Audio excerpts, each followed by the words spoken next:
It is one of my favorite days of the week when I get to talk to Lisa. So Lisa Rice is here. You can see on your thing, you make sure you're following her at kitchenplantastic.com because she's doing some really cool stuff coming up.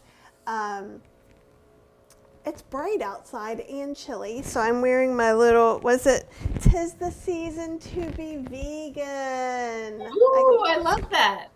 I think I got this at the last Veg Fest before the pandemic, Oh, I and need to. I haven't been able to wear it again until now. Hey, Miss Julie, welcome. How is everybody doing today? So, if you're watching, and I see that you are, go ahead and tell me how your day's been, what the weather's like. It's cool. So it's yesterday I went to take the dog for a walk, and I was like, I'm just going to wear this. I had to put a real coat on.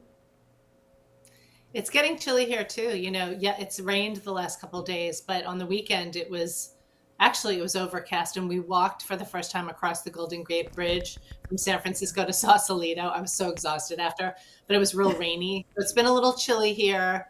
The sun was out earlier, but now it's overcast. So here in San Francisco, it's getting into that season where it's more overcast and there's rain. Well, it's so interesting, isn't it? And like, I love the idea that you took this like journey, is what it sounds like. Well, you know what? I joined meetups and did a search for just different things I'm interested in. And I joined two groups that hike in the city. So the first one took us on this sort of circular hike through Golden Gate Park to like all the beautiful mosaic steps and then back down. It wasn't a super long. It was like we met at 9, it ended at noon. There were breaks in between. There was a little picnic lunch. That was one group. It was fantastic. I met people. We were outdoors. Some of it was hard because there's a lot of hills in San Francisco, which I'm trying to get used to. And then I saw this other group, this guy who takes everyone across the Golden Gate Bridge, and I hadn't done that yet. And so David came with me and my friend Kelly, who has done that before, and it was wonderful. It was exhausting though because there was quite a bit of uphill, especially when we got to the other side of the bridge and walked into the town of Sausalito. So we had lunch once we got there, and then we bussed back. But I'll tell you something. I slept about 10 hours that night. I I went to love bed early, earlier than I've gone to bed since I was a toddler, probably. I tried to do that last night. And a lot of it was like up and down. But it was Oh, great. that's hilarious. Well, I'm glad. I think it's so awesome because I feel like you went to San Francisco and like did everything how if I wrote it down in a checklist. Like you got a Oh, lot of your stuff at the Buy Nothing group, which I think is fabulous. And if you're in my area, in Durham, especially in Durham, North Carolina, we have Bull City Shares, which is kind oh, of like a buy nothing group, but it's really uh-huh. kind of interesting too. We have some different swap group, well, not swap, but like I want this, but I'm looking for that. Are there swap Mhm. groups? I think there's swap I groups. love that. It's a gifting economy. There's no money exchanged. I love that because so many of us are in need. There's so much stuff we could be getting that's going to end up in landfill when we could get just as good of a version of it passed down from someone else. There's just so many good reasons to do that. But I think for us, it's really helped us become immersed in our community right here in Inner Richmond. Like we've met so many wonderful people, and we love it. And gosh, I'm taking the um, National Board of Health and Wellness Coaches exam in March. I've been doing this for over 10 years, and they finally have a board exam, and I'm finally getting around to doing it. So I'm doing this whole study course, and there are all these like materials that we need to have. And there's a couple of textbooks, and I actually posted yesterday on the site one of the textbooks I'm looking for, and I just picked it up. Someone's letting me use there, so I don't have to go out and buy this textbook for $80. So I love it. It's great. And then I'll just, that's $80 I just saved that I could put toward something else. you But know. It's great too, because it's a good way to learn your community, because you go and you pick things up. It's a good way for things not to end up in the landfill. And, we kind of are on the other side of it, because we're decluttering a lot. So like, Yeah, well, that's how I started. I started by getting rid of things. Yeah. and so it's really kind of interesting. I know on Bull City Shares, like there are a couple of community fridges and pantries, which are literally like, one is outside of this bulk store. And so outside is the fridge. Obviously, we don't live in the super north where that would be impossible in pantries. So like some stores can come by, or if you have, like I even noticed at Thanksgiving, people put in leftovers and things I like love that. So, Oh, I had this. I had this idea many years ago, and I never did it in Austin, where I wanted to do the refrigerator project, where I partnered with restaurants around the city and put refrigerators outside, so at the end of the day they could put food out for people who need it. I never really pursued it because I was busy raising a child at the time. But when I hear about that, I'm like, oh, people are doing it. It makes me so happy. But our Buy Nothing group, there's someone who organizes something called the Miracle of Giving, and she gets excess food I guess it's probably like just at the sell by date from places like Trader Joe's and the grocery outlet and all these stores. And once a week, she announces she's doing it. You have to sign up and you have to come at a certain time, and you get all these free food items. And I wasn't going to do it because I'm like, well, we are not in the like need. Like I want the people who can't afford to go to the market. And she said, no. She said, it's for everyone. She said, there's plenty of food for those in need. And we just want to make sure it gets used and not thrown away in the dumpster. And they have Dave's Killer Bread. She gets a lot of stuff from Trader Joe's. wow. She's always got Dave's bread. There's times she's had like cases of Beyond Burgers. She always has giant bags of carrots and onions and tortilla packages. And God, last week she had Trader Joe's vegan cookies. So it's wonderful. So it's really helping the community, and everybody gets involved. And she's got people who come and help, distribute and organize. And it just really warms my heart, because one of the things that really upsets me, and probably you and anyone else on this live today, is the food waste. So many people going hungry, yet so much food, perfectly good food, being thrown out. And this is bridging those things a little bit anyway. Maybe not getting to all the people in need, but it's helping to make sure perfectly good food isn't getting thrown out. Yeah, and it also just gives me faith in humanity as well, just seeing some of these good things. And that's why I like maybe being on a local Buy Nothing group or a free cycle. I know that sometimes we have a live event that's like a free giveaway, and I always end up missing it. But maybe as I get to cleaning out the food props, maybe I'll manage to get there then. If you're in the Austin area, I have a friend, Bernadette Knoll, who she lives in Smithville now. She used to live in the city of Austin, and she has something called Reduce, Reuse, Remake. And she's really into, she goes to a lot of the thrifting kind of things, but she has a clothing swap where no one has to, if you you bring your old clothes and you get new clothes, and it's all free. You can go and get an entire wardrobe for free. I think it might be in Smithville, but it's in the Austin area. Just look up Reduce, Reuse, Remake. And it got me thinking, ooh, I'd love to do that here, because I love looking at clothes in thrift stores. So maybe I can start one. Oh, I like that a lot. And there's just so many different ideas. And so one of the things I wanted to talk about today with Lisa and with all of you too, is a little bit just kind of about the holidays and transitioning from one year to another a little bit, because I know some of that is, kind of hanging over my head. It's like good, but stressful. And I was also reading, Jennifer said that she's grateful that we're live today, not having a good day. I truly believe it's weather related, and there's a lot of seasonal affective disorder. A lot. Yes. And like living in this house, so like the window that's back here, I have a window up there a double window over there, 2 double doors, that, and all across the top we have clear story windows. So if Yeah. I'm up here in the winter, and we also have a lot of evergreens where I live, it's helpful. So if you have some plants, maybe to bring them in, if you have one of those lights, have you ever used one of those lights?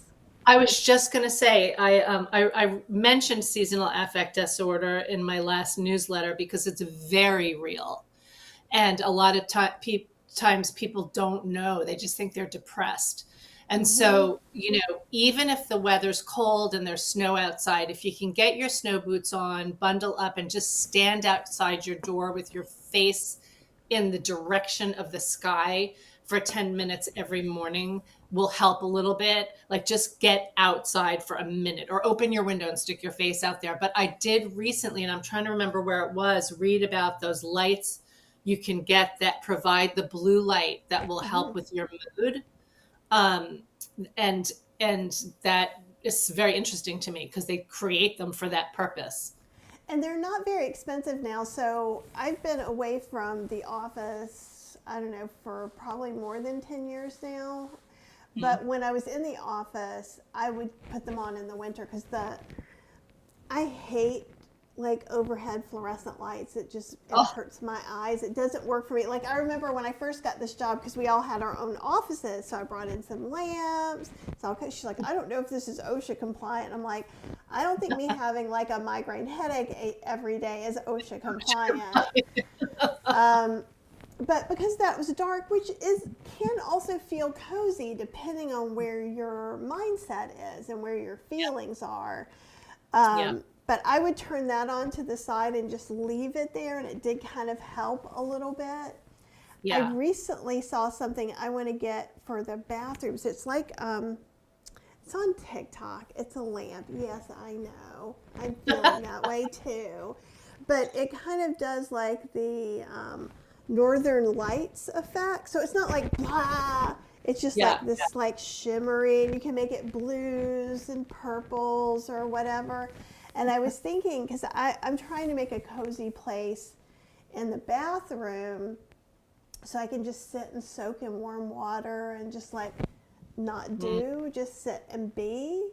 And I was thinking that would be a really nice thing. So I don't know if there's some little things that can delight you as well, or it just depends on how bad it is, because I've had it really bad before where being cozy is just what has to happen because there's no energy.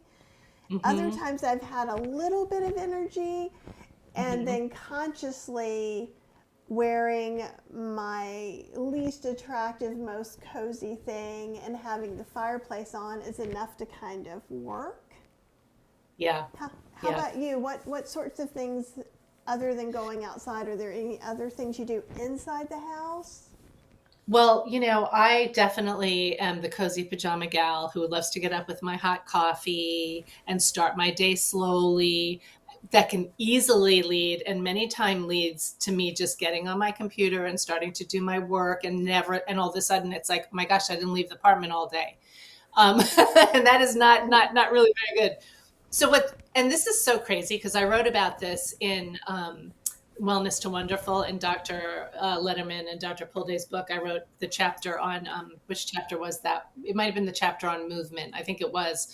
But I actually have been taking my own advice because I'm studying for the boards. I'm going back to college.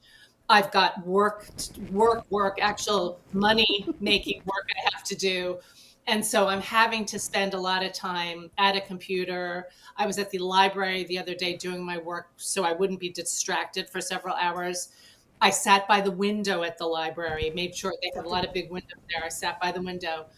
But what I was doing is what I wrote about that I recommend other people do. And so I was taking my own words of wisdom and I'd start to get fatigued. And that's like, oh, I could really use a shot of espresso right now. But instead I stood up. I didn't care who was watching. And I did 10 jumping jacks and then sat back down.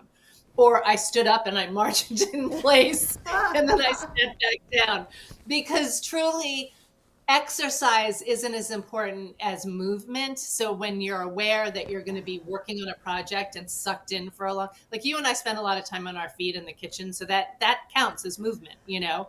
But when we're sitting and working on our blogs or our mailing lists or our recipes or whatever is when we can really get sucked into that no movement vortex. So that's one of the things I'm trying to do.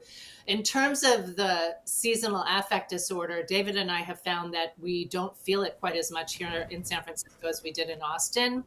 But I supplement with vitamin D3, mainly because my body doesn't make it from the sun like a lot of people do. So I have to supplement it or I get dangerously low, but I boost it up this time of year.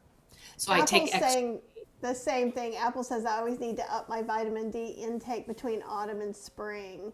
I get Yes. my levels tested to make sure I'm meeting the guidelines, and I think that's really good. A Yeah. doctor we used to have was like, Cheryl, I do not understand how you're not an actual hobbit. Because she was taking mega doses, so I still take mega doses of vitamin D. I know, Dr. McDougall is a little bit like, just go out in the sun. I could be out in the sun all day long. My body just isn't, and it varies person to person. Cheryl also Well, has it a does. hard time. I discovered it the hard way. It was like, I don't know, maybe like 10 or 15 years ago. And in Austin, during the sunniest times of the year, I deliberately went out with no sunscreen, with a sleeveless top on, without a hat or sunscreen every day between like 10 and 2 to walk my dogs. And I got really sick. Honestly thought I had cancer because I was so fatigued and achy. And every day, right between around noon or so, I had to lie down. It could have been a fire in my kitchen and I wouldn't have been able to get up. And I went to the doctor and she's like, oh, well, it's obvious. It's like your D levels are, I can't even remember what they were. They were like dangerously low. So she had me mega dose and it brought my levels up and I felt like a new person.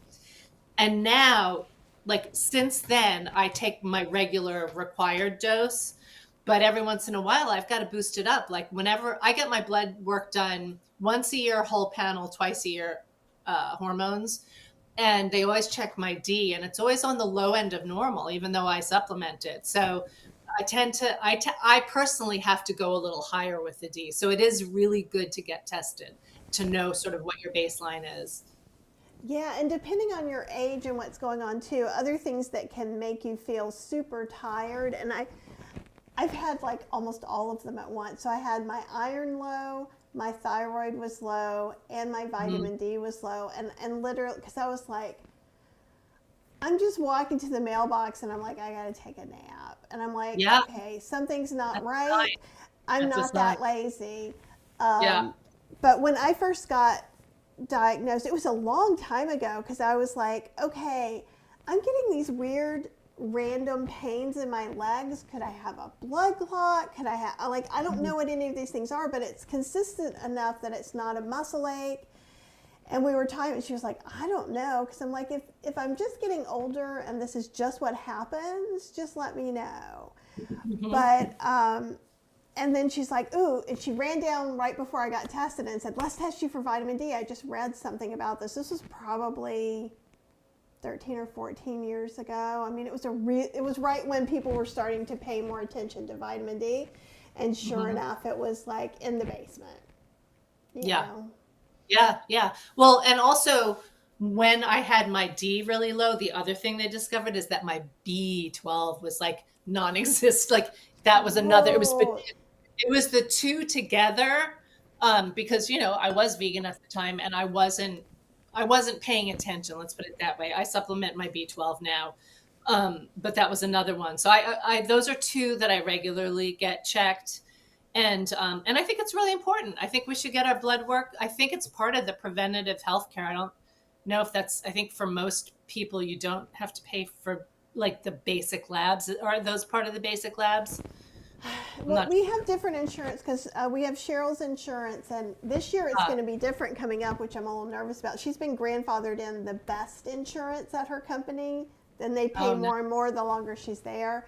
But this year it's kind of being thrown up in the air, so we'll find out.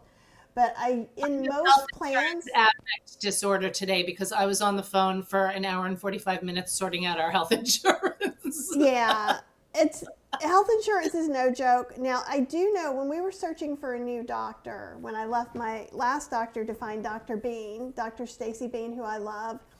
So if you're looking for a doctor in my area, she's in Chapel Hill. We were looking at some of the different plant-based doctors, there's a lot of pay per month doctors that do labs for you included in that. That seems to be, and maybe it was just a new to me, but it seemed new-ish kind of. Well, I know the basic panel includes like blood sugar and like your A1C and your cholesterol and all those things. I'm pretty sure D and B are part of that. I'm pretty certain. But the point being is it's good to get that checked once a year because you never know. Well, and those are things that can really affect a lot. Like I've had, you may feel depressed. Like seasonal affective disorder is not the same thing as depression, even though some of the symptoms overlap. And the same way, like if you have, like my thyroid was actually low for a couple of years. Yeah. And so I was just feeling like, oh, what's wrong with me? Why am I so lazy? Why can I not get motivated? And I think a lot of times, especially women, will blame themselves before they go get tested and go, oh, I have a 2 of vitamin D. No wonder I feel like this. Because I think we tend to just have this like, okay, let's bootstrap this. I'm going to make this happen. And because we do so much. And actually, Rill is saying a little difference of it. She's packing up her kitchen today for cabinet destruction beginning on Monday. Which, oh boy, that is an impressive venture. And we are all wishing you the absolute best. Yes, we are holding space for you. Breathe. Breathe, breathe. One thing at a time. That's a lot. Oh, Apple has some fun things to say. And it's, Apple, thank you for being here. I hope I tell you enough how much I think you're awesome. Apple says vitamin D does vary from person to person. It's a hormone, not a vitamin. And if you live above 37 north, the sun does not zenith high enough to stimulate the hormone. Well, that was my learning fact for the week. So I'm feeling snazzy now. Well, I always forget that it's considered a hormone and not a vitamin, but we treat it as a supplement, right? Yeah, and Apple's saying so, and since this is the Lisa and Kathy show where we talk about controversial things, this is normally I would be like, la, but Apple says, I find Dr. McDougall's take on vitamin D rather dismissive and negligent, just my opinion, and I kind of agree. So I think the starch solution is brilliant. And I think Dr. McDougall is a great doctor.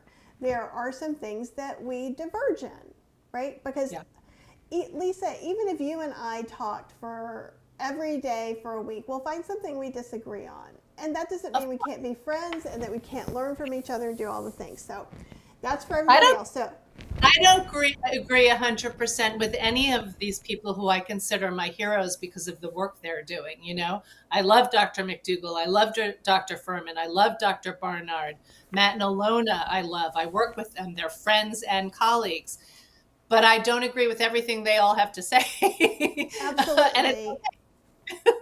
Another thing I don't like that Dr. McDougall says, and I don't know how much he says it out in public, is that he feels like depression is linked with sleeping too much. I think he has it a little. Obviously, he's also not reading studies. And he's also an old white man. I'll bet you anything his daughter Heather probably has a lot of differing opinions than her dad. Right. But she's carrying the legacy of all his good work. Which is amazing. And no, I like Heather a lot, and I like the starch solution a lot, but I agree. And even when kind of going back to my doctor who I like, and I love her, I think she's amazing, I think sometimes we put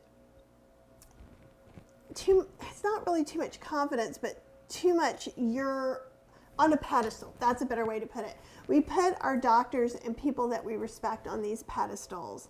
And Oh, yeah, that's a cultural phenomena, though. We always treat doctor as God, no matter who they are. Yeah. In doing that, like even when you put a friend or the new person you're dating or whatever on a pedestal, you're also attributing a lot of your characteristics and things that you believe in there. So like, I'm a pretty friendly person, and I tend to be fairly likable. So if I go out and I talk to someone and I'm not a horrible person. You're not likable. You're lovable. Oh, now everyone's vomiting in their house. Well, that's like, okay. You can go and vomit because Kathy is lovable. They're like, ladies, that's one step too far. No, I'm kidding. And so, but what I've noticed is when someone likes you, they assume, and when they know nothing about you, they will assume that you believe in the same God or gods that they do, that you vote the same persons that they do. It's always very interesting. So people will start saying things, and I'm like, okay, I don't know you. I don't have to have this conversation, like, and so I think that transfers to when we say, we're like, Dr. McDougall's starch solution is brilliant. It's easy, it's accessible. So therefore, his views on depression and things he's not a psychologist. Right. He's also, right. He also doesn't know the best way to engineer my house, right? There are things that people, and I think we just start to put those things on. And I think that when we have certain specific issues, it's good to look more than one place all the time. And even my doctor, who I love, she's a GP. You know what she doesn't have time to do that Dr. McDougall does? Read all those studies. Dr. McDougall's semi-retired. My doctor, like I said, can I get my friends in with you? And she was like, I can't even put my mom's friends on my roster. Yeah.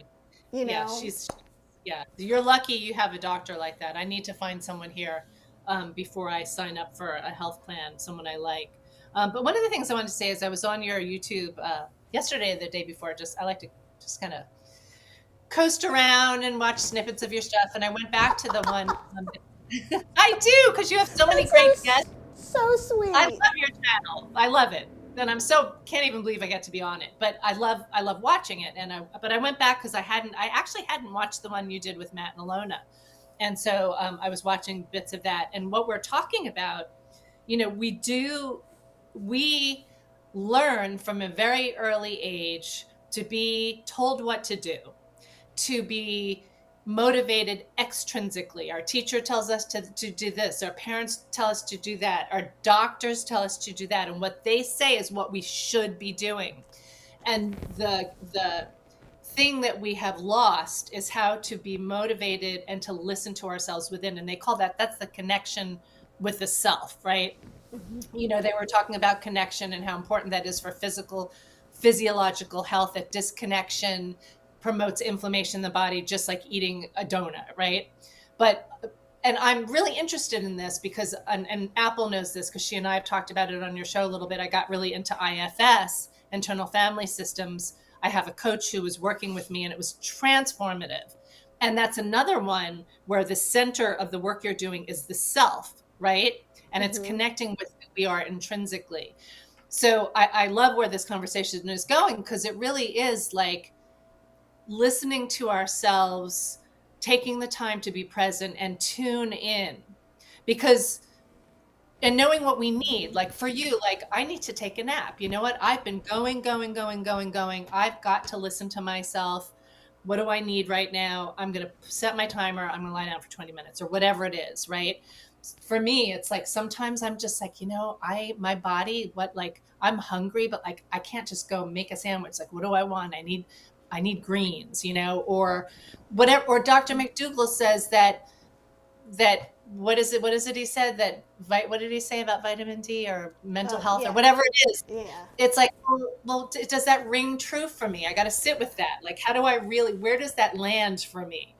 And then if it's like, he should know, he's a doctor, he's gone to medical school, but maybe there's other sources who have different opinions. Like, because for me personally, that's not really landing right, so that, again, that's that connection with the self. And so it's something I'm practicing. Well, and really me hard. too. And I'm practicing it in a lot of different areas of my life, because even business-wise, there have been times that some of my goals, I look later and they weren't mine. Like, so I've been trying to decide if I'm going to traditionally publish again. And I'm leaning towards no. So just to let you guys know that. But that there is something beautiful about opening up this box and having these books to carry around. But I can do that on my own, and I can do that without people arguing about things. Like, I know you guys, and in fact, I ask you guys what you want, right? Like, so hopefully everyone feels a little bit of input into some of the things that I do. But they'll be like, no, we don't like that you have these 4 people in there. It needs to be just, no, my Indian blogger friend will be putting this recipe in, right? That doesn't take away from the book. That adds to, so like, part of me is like, where does it feel good to put that energy? Because I think sometimes a lot of times I wear myself out. I have a lot of different, like, little mini parts of my business, whereas some people just have one big thing. And, and it's kind of interesting, because sometimes I'll look at something and I'll be like, I want to do that. And now the past couple of months I've stepped back and I'm like, do I really want to be on one of those whole food plant-based cruises, or do I just want a free cruise? Right? And is there a difference? And do I even really, like, if someone gave me a cruise for free, like a generic one, would I go? Because sometimes I'm like, I want to do the cooking class there. And it's not that I wouldn't enjoy it, but sometimes I have to think, what's my motivation? Does that further the people that I'm helping? Or is that just, I think it's some sort of prestige thing that I should have, or not that I should have, but that I should do. I guess that's a better way, because I don't think I never think anything's ever going to be just given to me, or that I should have that. But sometimes I feel like I need these stair steps or trophies of actions or things that I've done. Do you ever feel that way, Lisa? Sort of like meeting milestones or rewards, or it's much more dark and sinister than that. It's more of using other things for comparison. Oh, all the time. Yeah, because I think milestones and rewards are super healthy. So the fact that, like, we're going to be doing a bundle in March. It's during Cheryl's birthday week. So Cheryl will have to have a reward, which means I get a reward too. So we'll probably do a vacation or something from that, like we often do. And so we'll plan a birthday vacation. Oh, you're coming to San Francisco? Fantastic. Maybe we are.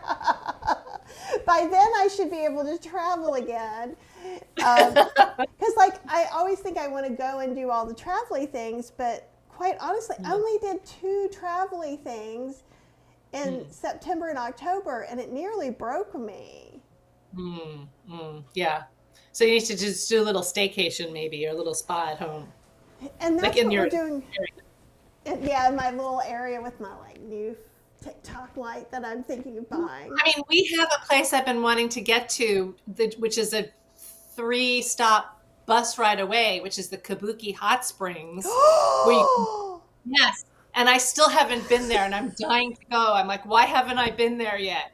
And it's like in Japantown, and there's hot springs, and they've got cold pools, and they have gender, so like I could go when it's just women. It doesn't have to be the mixed company. So those are good, really fantastic options, particularly if we're on a budget. I mean, my dream would be to go with Miyoko Shinner to Japan when she goes next year, but I don't have $10,000 extra. But boy, that would be a dream. So I'll go to Japantown, and I'll soak in the Kabuki Hot Springs, and I'll eat some vegan food in Japantown and pretend I'm there. I don't know. Oh, okay. Well, now you're settling in that we probably are coming to see you. Because I'm like, yes, I haven't been to the baths. I used to do Aikido, and we would go to Chicago. We were under the Midwest Aikido Federation, and so Oh, how cool. I didn't know that about you. That's amazing. like, yeah, I haven't practiced in a long time, but after that, so like we would do these workshops. So I mean, basically, you're like working out and getting thrown around for 4 to 6 hours for a couple of days. So then we would go to the baths. You know, the men would go nice. their way, and it was very interesting, and I miss it because it's so relaxing and soothing. My gosh. And, Yeah, like when I lived in Venice Beach for so long, I used to go to Koreatown, and there were these Korean women's spas, and for like $50, I think it was something ridiculous like that, you'd go in, they have the hot soaks, the cold soaks, the steam, the sauna, and they put you on a table and they scrub you with those salt scrubs, and they get off all the dead skin. And then you soak some more. And then my favorite part was they have these nap rooms. You go in, it's completely dark. You're in a robe and the floor is heated with the pad, and you just go to sleep. And then right next door, there was this amazing Korean restaurant that had like lots of veggie Korean sushi and japchae. It was like my favorite thing. So I'm hoping that there's two in Japantown here. I think they're kind of similar. There's the Kabuki Hot Springs and there's one other place. And I remember I used to do that and I loved it.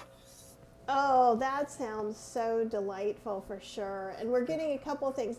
Dee Dee Palmer says her doctor said Medicare no longer pays for vitamin D testing. And Linda says I had to pay extra for vitamin D and B12 testing in my last checkup. I know ours covers it, but it either only covers it once or twice a year. Like for a while with my liver numbers and with Cheryl's sugar numbers and stuff, we were getting tested quarterly. Yeah. Quarterly. Well, it might be worth talking to your doctor, because I don't know, but I would guess that there's not any harm in taking the recommended daily allowance for it as a supplement. If you're concerned at all, there's probably not some danger in that. And same for me with B12. I don't think although strangely, the last time I had my blood work done, my B was higher than normal. So I don't know what that means. If anybody does, please chime in. Well, my Cheryl, doctor wasn't concerned. Okay. I think it was either B12 or D. And someone asked where Cheryl is. She's walking the dog. She actually had to give a presentation right when we started this, and I think she's out walking the dog now. But one or the other, the doctor was like, got her test back, was like, stop taking it right this second, because it was too high and just lowered it. I think it was D, but it might have been B. Oh, okay. So yeah, I would say ask your doctor what the best thing to do is, because it's ridiculous that we have to pay to have that tested. That doesn't really make a whole lot of sense. But then again, our medical system makes no sense. So, well, of course they don't pay for that.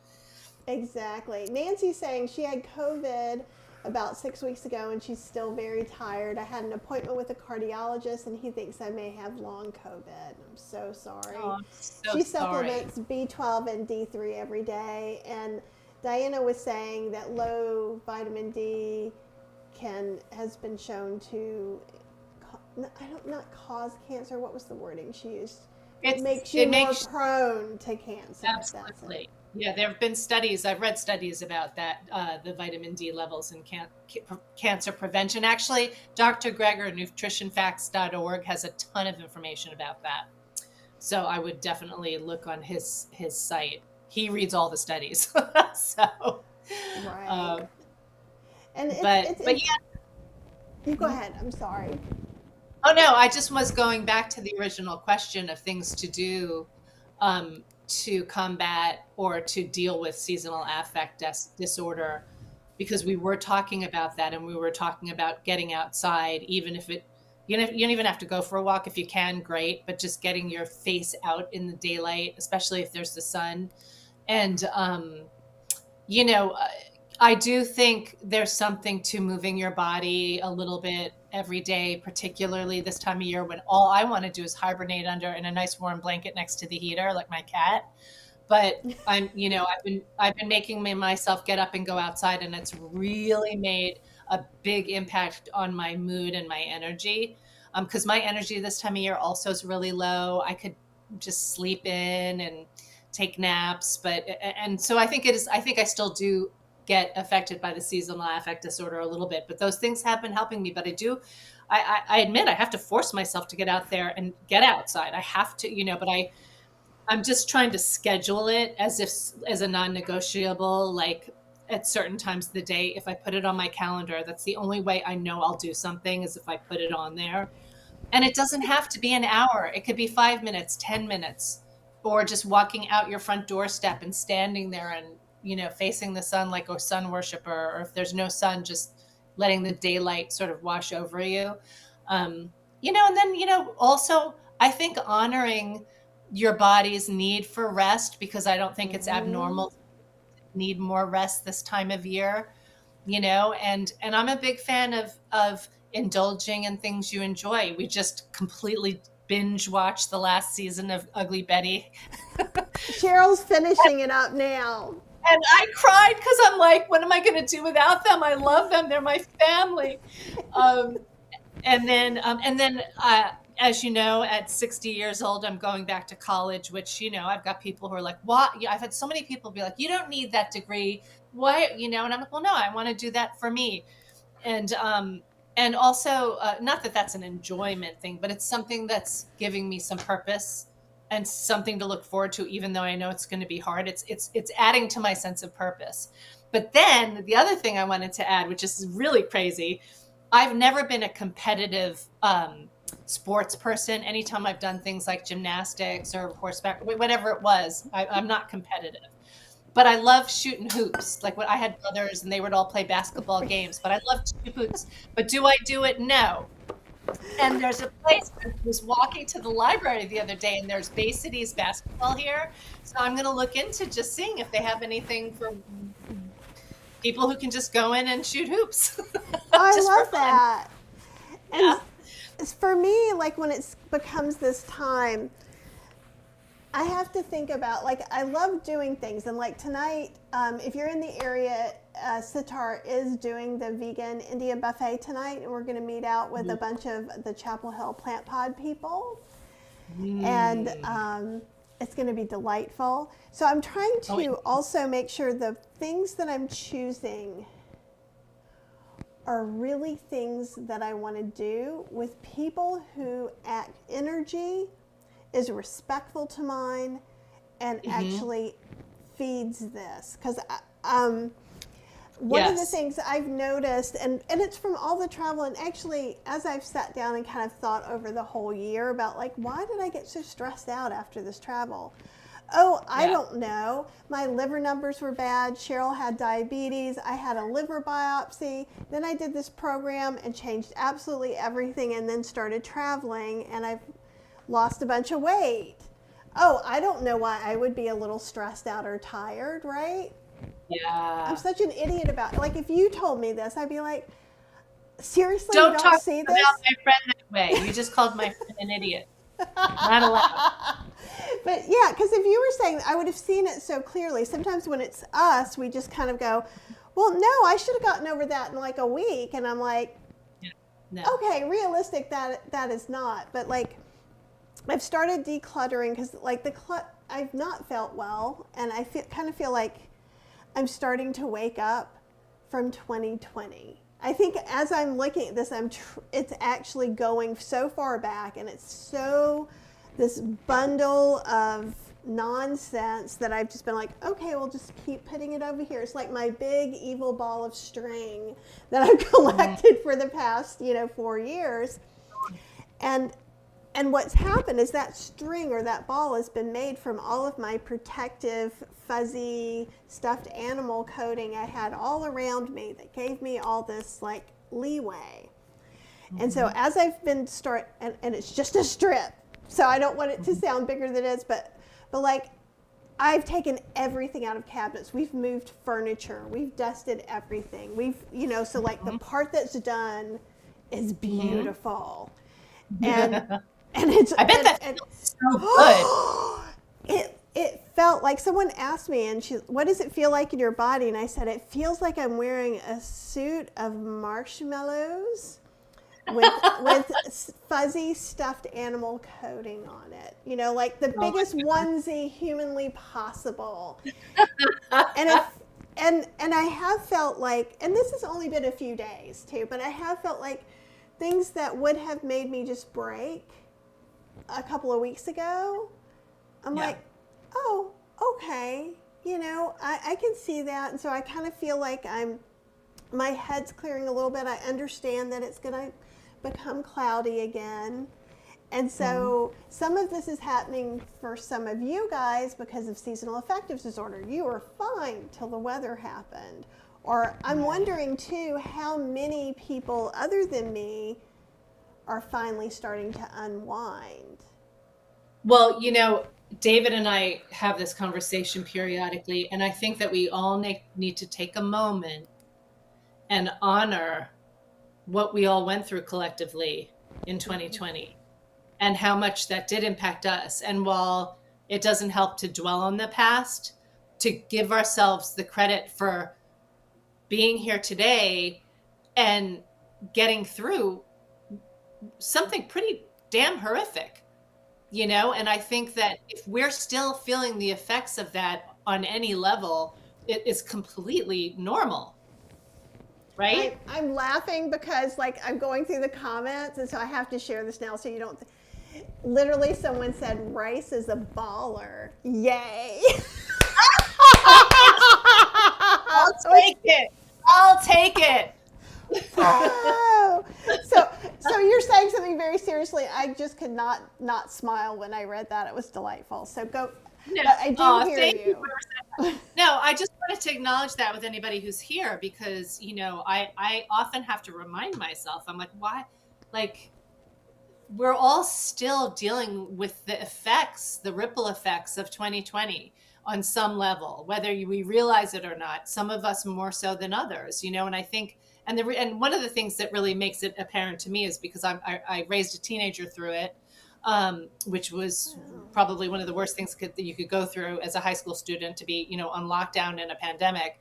So I have to remind myself when he's struggling with certain things, or I see what he and his friends are going through. But it reminds me, and David as well, we just think about like what the last few years have been like, and what like sort of how far we've been able to get out of that situation, but even how it's still affecting different aspects of our lives for all of us. It's really interesting.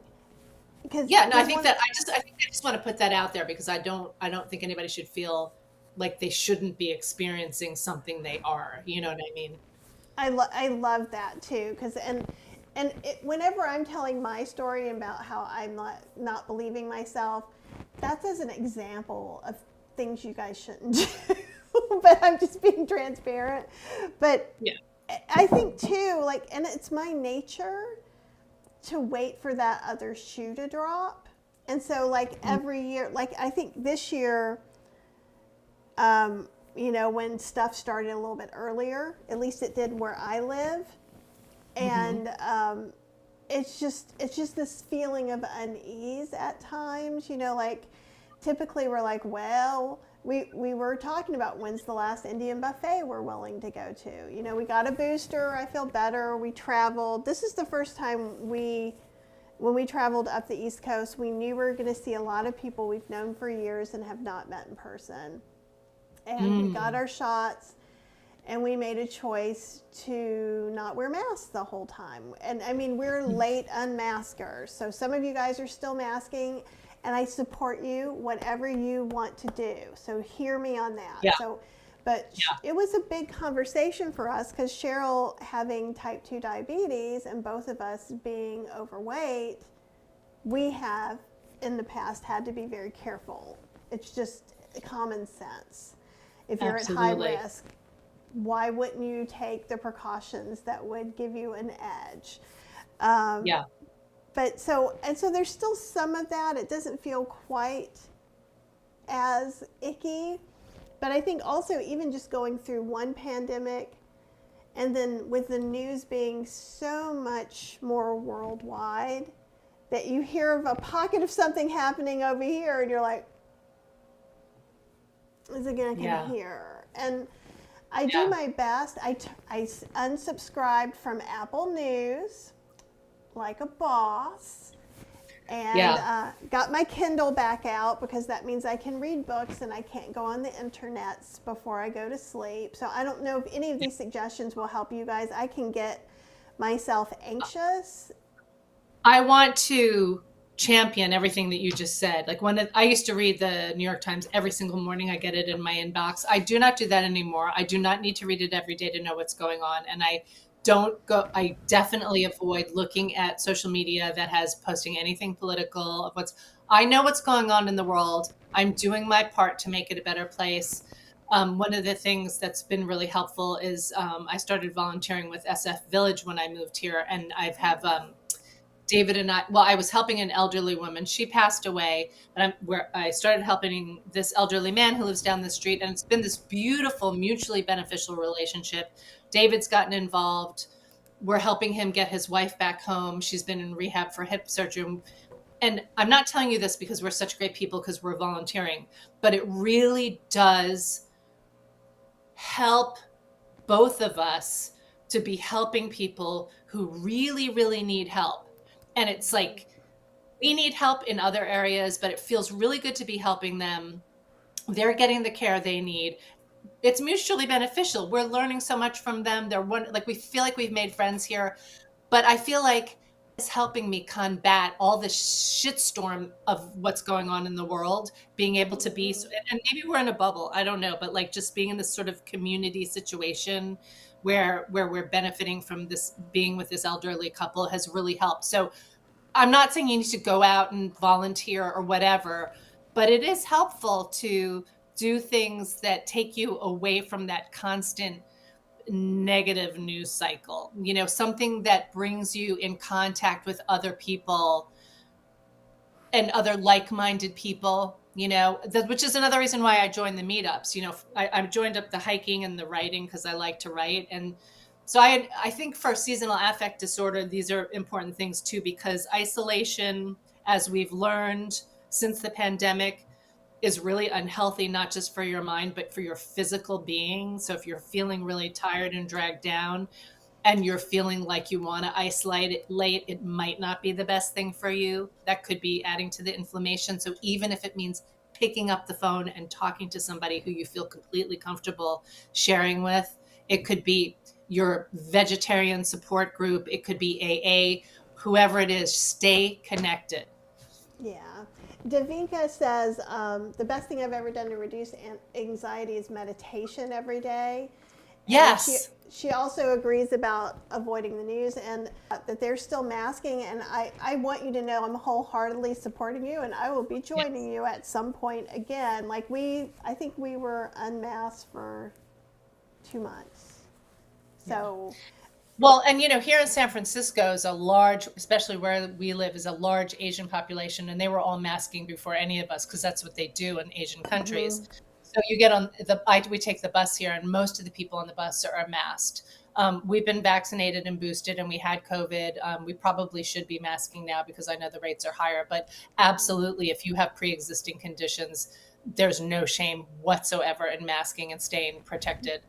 Absolutely. Yeah. And I think that's one of the things, is that it's about your comfort level and your health, just like everything else. Like, we're choosing not to eat certain things or not to drink certain things to make ourselves better people and healthier people. And the same thing goes if you want to wear a mask, you absolutely should. And we still have them with us at all times. Like, so it's just, I always have one in my pocket. Right. And one of the things I loved during the actual big part of the pandemic was, my favorite place to go grocery shopping was the Asian markets, because that's the only place everyone was masked, and it made me personally feel more comfortable. Yeah, there's no stigma attached to it at all. It's just part of what they do. Like, there shouldn't be any stigma. No, not at all. Can we talk about meditation? Yes. Oh, I only want to share because I've been that person who's like, I got my yoga teacher's certification. I've done meditation on and off over the years, but I would have never been a really very good meditator. And, I was part of meditation groups. I hosted one, and I've still never been a good meditator. But something I did recently really helped me, and it really depends on, everyone's going to have their sort of individual things that help them. There are great apps like Headspace and Insight Timer, which has a lot of free stuff, and Calm. But I just did, a couple months ago, I did a free 30-day course with Sam Harris's Waking Up app. And it was amazing. And I'm still using it now because there are most of the meditations as part of that 30-day, you can do longer ones, but most of them were only really about 10 minutes long. And I was doing them, I'd get up in the morning and I'd do them first thing. Last night, David and I were a little stressed out, and we were talking, and we listened to this 10-minute one that told this little sort of proverb. And it just really helped me a lot. So I didn't catch the name of the person who brought up the meditation, but I just want to throw it out there that that's definitely something worth looking into. And don't do what I did for years, where it's like, well, I don't have time to meditate and I don't have an hour or whatever, because you don't have to. It could be 5 minutes sitting in your car when you park before you go into the store, or 3 minutes, or set a timer for 1 minute and just quiet your mind. Or like, there's so many apps. Like I said, if I do 10 minutes, it makes a world of difference. So I'm a big fan of meditation. I like meditation too. I often can't sit still, especially if I'm not, in that special spot. There are times that I can't. Walking meditation. You can do walking meditation. That's exactly what I was going to say. So what I like to do is take a walk. And when I'm doing that kind of walk, I don't put in my earbuds. I don't put something on my phone. I don't call a friend, which is what I often do when I'm walking. And while it's best if it can just be me, even just having the dog, paying attention, focusing on the dog. If you're, that's one of the reasons I want to get the bathroom set up really nice and take, hey, it's winter, a warm, cozy bath. Thank you very much. But I just sit there, and I can't have all my electronic stuff. I could listen. And one of the things I've been doing too it's not meditation per se, but it is a focused thing for me. And I'll put this out there, and you can say if you don't like it, it's okay. But I've been listening to some Audible books while I'm doing these other things. So instead of listening to news or something else, like, if you're a member of Audible, there are 2 cozy mystery series that are read by different actors. It was delightful and silly and not super deep. So all these things are so beneficial for our minds, Right. So my mind was doing that, and I was doing something I really didn't want to do, that I'd been really dreading, but I had this happy experience happening. So it wasn't quite it helped bridge that disconnect about what's going on, or walking. And so I just wanted to bring that up for lots of people can meditate really well. I used to meditate some, and then I used to do like the candle exercise and stuff like that. And it in fact makes my mind more bratty. But for me personally, and that's not 100% of the time, but I will say it's 75% of the time. You're a rebel. 97% of the time, 97, I go just walk out the door for 5 minutes, and it works for me. So it's whatever, if having guided meditation works for you better than not guided. It could be playing an instrument. It doesn't have to be, for me, making my goal. Soup. Yes, exactly. But so the meditation part of that is not multitasking. It's doing that thing 100%. It could be eating your meal, which mindful eating is a form of meditation that I work a lot with my coaching clients, because it gets them to slow down, and they find when they slow down and they're mindfully eating, they eat less. But I think for me, the goal of having the practice of the guided meditations enables me to become more present when I'm doing other things. Like, I think it was Eckhart Tolle, or one of them was like, one of the best times to meditate is in your car. And everyone's like, that's crazy. Like, you'll crash or whatever. Like, no, when do you want to be fully present? When you're driving in your car? How many times do we get in our car and go somewhere and we don't even remember how we got there, because we're on automatic pilot and we're thinking about 5,000 different things. So the whole point of the practice is to be able to bring it into your daily life. So however you have to do that, cooking, playing guitar, walking your dog, you know? But in other words, it's accessible, even though you may think it's not, that you have to have some sit down for an hour quietly in the corner. It doesn't have to be that. And in fact, that goes back to our other points, in that we don't have to do what everyone tells us to do. And that is not the same thing as doing what's best for us. Taking what is best for us from what people are saying and adding that into our routines and knitting it into our sweater, right? Yeah. Think of it that way. Yeah. And that's something at 57 and a half years old, or am I 58 now? I don't remember anymore. I was born in 1965. I'm 58 and a half years old. It's so funny. I always think I'm older than I am because I'm always anticipating my next birthday. I'm going to be a year older. Yeah, like starting about February, I'll start calling myself 59.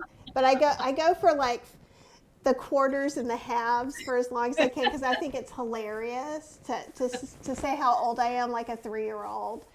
But it's just now, I feel like this year in particular, and I think because some of the struggles that we've had and the successes that we've had, it's given me some space to sit back and go, like what we were saying, you know, why do I want this thing?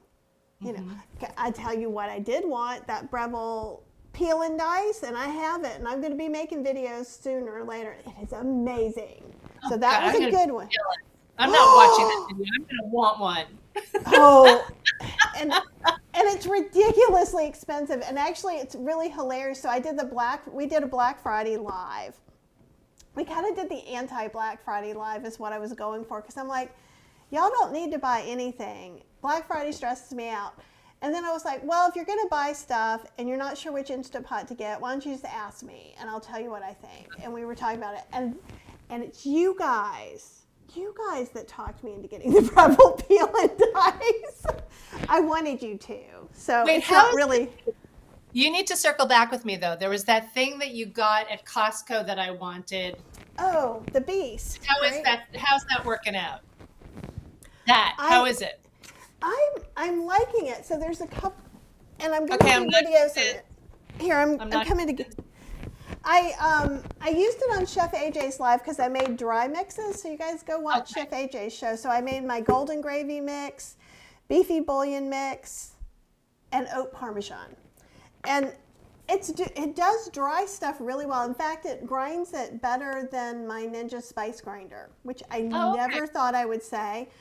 Wow. Okay. So far, I mean, I don't know how well these are going to. Huh? Do I put it on my Santa list, do you think? If you can get it at Costco right now, it's $119, and it can be as much as $170. Okay. $180. I'll let Santa know. Go get that deal.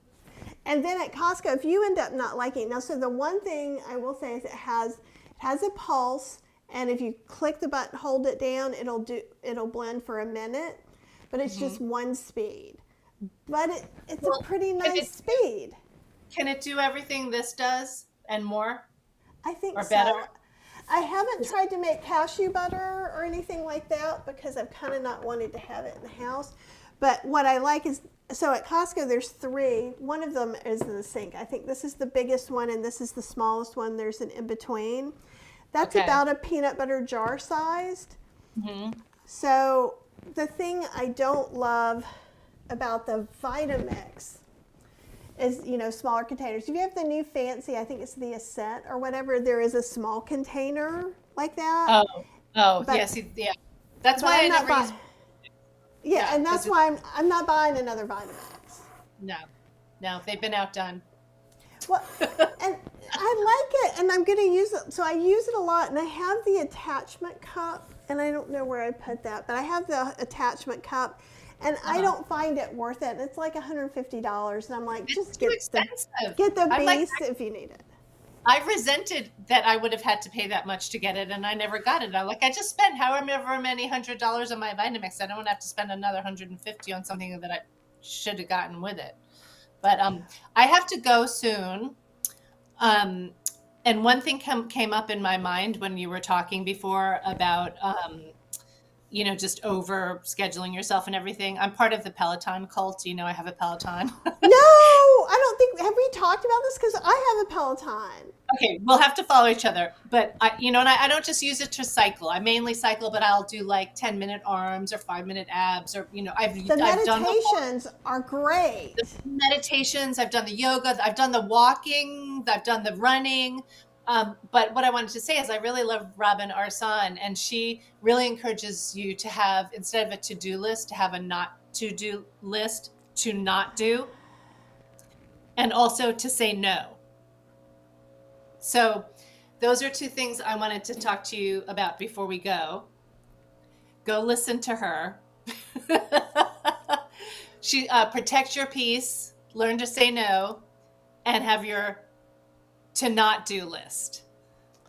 I like that a lot. And I think Peloton has an inexpensive phone app. You don't need their fancy machinery. So No, I have. Mm-hmm. Okay. I have the machinery. I'm such a gadget human being. But also I got the Pelotons before I did Dr. McDougall, actually right when we scheduled my liver biopsy, and I actually lost some weight just doing Peloton before. Well, I love my bike, and here's the thing. You can get them so cheap now on Facebook Marketplace and on used Peloton sites. You do not have to pay thousands of dollars. They're selling them for like $500. They used to be you could only get one for like $2,500. But like I got a used one here for $500 that the person had ridden 5 times, and she was moving and couldn't take it with her. Brand new. The shoes were brand new. They were my size. They had everything with it. What? That's amazing though. That's just like, right? Yeah. And we're getting so much good feedback, and Gina's here, and Apple, of course, used to be a meditation teacher for a few decades, and it broke her heart when people would judge their practice harshly. We're so hard and rigid on ourselves, and I think that's a really good thing to kind of take out of this. Like for me, it's a good transitional period of where I'm kind of looking at things. I'm planning for the next year, finishing up a few things for this year. So it's this beautiful kind of built-in place to kind of make some pivots if you need to, or to add on something like maybe just stare at the fireplace for 10 minutes a day. Yeah. You know what I've really been getting much better at, and thankfully, finally, 60 years later, is being kinder to myself. And I think that that's really helped me to be able to gauge these things in my life of what's urgent and what isn't, and I'm not going to punish myself for not getting it all done, Yeah, no, that makes sense. And Davika says, Lisa, I just asked if the Beast is replacing the NutriBullet. And, I know a bunch of influencers got to it first. I saw it's at Costco, so that's why I have it. And so far I'm liking it. I haven't taken it through all its paces, but so far it's stood up well. And Davika is also saying the Vitamix has a food processor, small containers, and it's not the generic model us old timers have. It's a newer model, and there's even one you can get now with the whole food processor and all of that. See, I love to have all of them. I mean, I use my Cuisinart food processor and I use my NutriBullet. Those are the two things I use the most. Yeah. The NutriBullet this is my second or third one, because over time you do have to replace. I use it a lot, I'm on my third Ninja as well, and that's why. Yeah. And TS is saying, can you make oat milk in the Beast? You can make oat milk in any blender. In the cheapest blender that you can find at the thrift store, you can make oat milk. You need no power. You know what? Since we're on the topic, I'm going to keep you for a minute if you have the time. David goes through an inordinate amount of almond milk and store-bought, like we get the Trader Joe's cashew macadamia almond or the unsweetened almond, because he eats a lot of, I know. And I make the almond milk, and I'm like, what's wrong with my almond milk? And he doesn't like it as much. I'm like, what? Because it doesn't have all the gums and the junk in it? I'm like, how can I make it so that he'll like it better? Heat it. Oh, okay. The end. Okay, so I saw I think it was Marilyn that sent me a thing where someone took half of his almond milk and heated it. And then I was like, so I use So the after you put it through the, Meomat. after, is it after you heat it after you put it through the nut milk bag? You could do either way. You So, have a milk machine. well, I yes, don't and have. the thing is, if you were here, I would hand you one, which is why it's making me crazy. So, like, because I have actually a second Meomat, because it's the blade's a little scraped up, but it's fine. Well, I told you I used to have the Soy Joy and I gave it away. So if I were to get a milk machine, because I'm so sick of having to squash those containers and putting it in the recycling, which one should I get? Okay, there's a whole page about this for everyone, but for you and as much milk as you're talking about, I think you need a large one and not like the Arc Mirror that just makes 2 cups, because I think Okay. you'll go through more than that in a day. So Okay. I love the Meomat, and the Meomat is Okay. just like the Soy Joya as far as I know. I haven't tried it, so those two I think are wonderful. But there's a raw milk setting, which is kind of like raw almonds in that it heats it a little bit, so know that. A cereal milk, soy milk smoothie, creamy soup, chunky soup porridge, and a cleaning setting. And See, I don't understand why he doesn't like mine. I take the almonds, I blend them with the water, a pinch of salt. Sometimes he likes vanilla.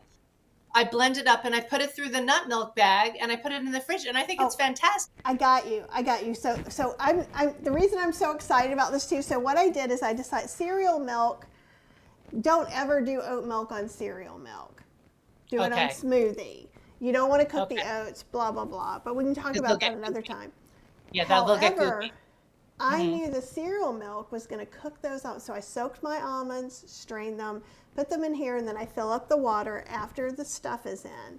And I've been putting it on cereal milk because I tend to not like almond milk because it's like skim milk used to be. Why bother? It's kind of how I feel. And I was like, I'll try this experiment because that'll cook it. And then I just put it through a fine mesh strainer. That thing froths with a frother just like soy milk. Ooh, okay. And now All right. I'm using a high ratio of almonds to water. So I think it's about 4.5 to 5 cups of water, and I'm using half a cup of almonds. Oh, okay. Well, that's still more than what I do. I use like just like a handful with a lot. I probably dilute it too much. So now, so your frothing could change and your thickness could change. And I've just started experimenting with it, but I found myself this past week loving it. Now, of course, it's going to be higher fat and all of those other things too. And it's very difficult to go in and get the actual nutritional values from milk because you're removing some of the product. So Sure, even in my sure. cookbooks with nutritionals, I won't put nutritionals on it because I don't know what you're doing. And Well, it's not the equivalent of half a cup of almonds that you're taking in either. you know that expression, teach a man to fish? I'm going to get David one of those for Christmas. So he's not here. So he can hear me. Oh, that's great. Actually, I think if you go into the show notes, you guys, I think I Okay. have my affiliate link for the Meomat. What affiliate means is that I'll get a little kickback. Okay, then and I'm going plus, to get and the Meomat people were really nice when I had something, the blade, the thing came off and the blade got a little bit weird. And I was trying to, they're talking about starting to do replacement parts, which I'm very excited about. But they're great. And there's a really good Facebook group. If Okay. you love your soy Bella, if you love your almond cow, Nutrimilk, they're all wonderful and they're all perfect for somebody. So just Yeah. remember, this is the one I use. As all long the as I can time. do oat milk, soy milk, almond milk, cashew milk, as long as I can do those, it's fine. And again, I'm teaching the man to make his own oat milk. I'm going to get it for him for Christmas because I'm so sick of it because like we have to carry the bags home and I'm like, I can't believe we're buying all this and I can just make it for you. And then he leaves the cartons all over the counter and I'm like, please rinse them out and crush them and put them in the recycling. I'm like, I'm so sick of it. So that's what he's getting for Christmas. Thank you. Oh, that's awesome. And I will sit with him. So if he's used to having Oatly or the Trader Joe's oat milks, if you add a couple of teaspoons of No Trader Joe's oat milk. Bleh. No, Okay. he likes, we get the Trader Joe's organic unsweetened almond milk, but the one he really, really likes is that combo. It's macadamia, cashew, and almond. Ooh, that sounds But interesting. we won't be buying macadamia nuts. He'll get used to just doing almonds. Sorry. Unless he can find a good wholesaler, I'm not going to be buying macadamia nuts for him. Plop one in. There's your macadamia nut for this batch. Exactly. Make that half a pound last all year long. I think it'll work. But yeah, and you don't have to have a milk maker to make any kind of non-dairy milk. And if you guys have some more questions, you can email me at kathyhuster@gmail.com or put down comments. I know you need to go, and I need to get to the Indian buffet and have some delightful food. I'm so jealous. Eat for me. I'm just sad you guys aren't all coming with me. I know. And I'm so tired that my brain literally just like went screech with the brakes. Okay, so go eat the Indian buffet and take a little nap. I'm going to go eat the Indian buffet, one better, and go to bed. And I'm going to read as long as I want to till I go to sleep. I love it. Me. Mwah. Well, have a beautiful day. And if the hubby needs some milk help, I'm here. I'm on call. It's going to be a Christmas present. So don't bring it up with him if you talk to him. Okay. He's going to ask for help after Christmas. Okay. Okay. Now Don't I'm anybody tell. Etching it in my brain. It's okay. If it's all right. I forgive you. Oh, thank you. Well, big hugs to you, and hopefully we'll talk before the new year. We may be popping in on a live or something like that, but it probably won't. The next few Thursdays are going to be like loosey-goosey, okay? Yeah, we'll connect for sure. And I really appreciate everyone who's here. I love the comments, the questions, the conversations, and I just am so honored to be called a baller. And I think that's so awesome. And I just love our chats. So thank you, Kathy, as always. Oh, well, thank you for being on and adding so much value, like always. And you guys, I'm going to do a live about in the next couple of days, but First Seed Foods, they deliver once a month. The order ends for next month at midnight on Saturday. So there's can we just try it through your link? Can we do that? Yeah, you just go through and like you enter in my stuff as a coupon code and you get $10 off of your first order. So if you've ordered before, can we do it without like committing just to try it? Yes, they have a whole. I think it's like you're asking. So my memory is not working so well today, but there's a package, and so you order the package, and then you can cancel or let it auto renew. And this will be the third time we're getting it. Okay. I want to try it. It's delightful, no oil Indian food, and it's all vegan. And they have some that has no salt as well, which is just fantastic. And I spent 2.5 hours on the phone with the owner today, and she is delightful. Excellent. What was it called? First Seed Foods. And if you look down in the description, and you just click on more if you're on YouTube, all those links are there for you to click. I think I have that at the very top. All right, Lisa, have a good time. And I will see you very, very soon. Okay. Bye, everybody. Bye, everyone.